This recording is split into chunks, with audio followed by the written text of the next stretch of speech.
I-deliver ko na lang ho yung iba. ASAP. Sige, hintayin ko na lang. Thanks, Joseph. Sige, Doc. Doc, ingat.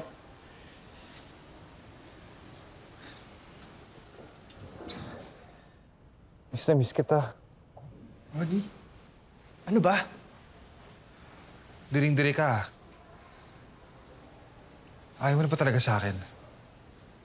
Uy, baka may makarinig sa'yo. Akala ko ba discreet lang tayo dito? Hindi na ako takot na malaman nila. Baka ikaw, takot ka malaman ni Andrea. Teka, akala ko ba ayaw mo ding ipaalam yung tungkol sa atin? Baka na nga kay Kenneth, di ba? Bakit bigla nagbago isip mo? Ikaw ang bigla nagbago. Bigla mo akong titine-text. Bigla mo akong iniiwasan. Kasi hindi ko gusto yung ginagawa mo. Gumagawa ka ng paraan para guluhin si Andrea.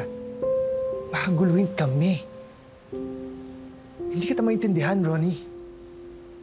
Ikaw pilit kitang iniintindi. Alam kong hindi ka na sa anak mo bumabawi. Pati kay Andrea. Alam ko naman kung anong posisyon ko sa puso mo eh. Alam kong hindi na ako sentro niyan. Tanggap ko na kung ano lang ang para sa akin.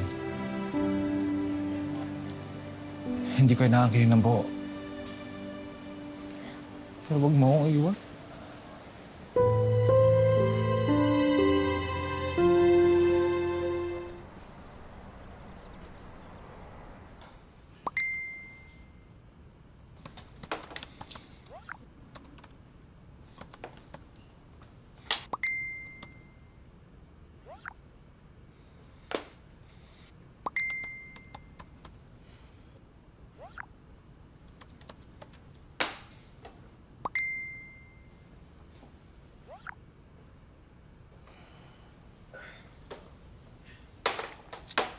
Si Doc ba yan?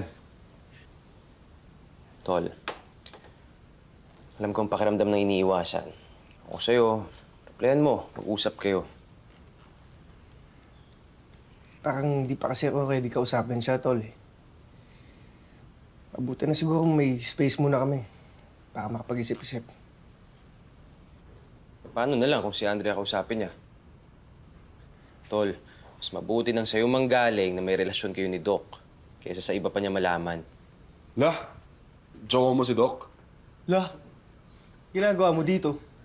Ano pa ba? Hindi nang hiram ng polo. Tol, been there, done that.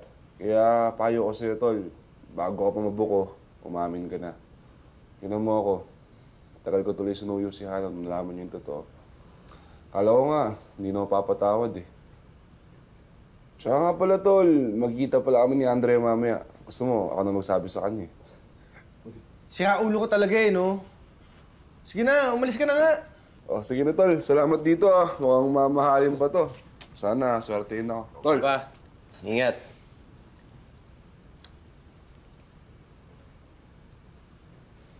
Saan ba punta nun? Papahamak yung sarili niya. Sira ulo nga talaga. Sinabi mo pa.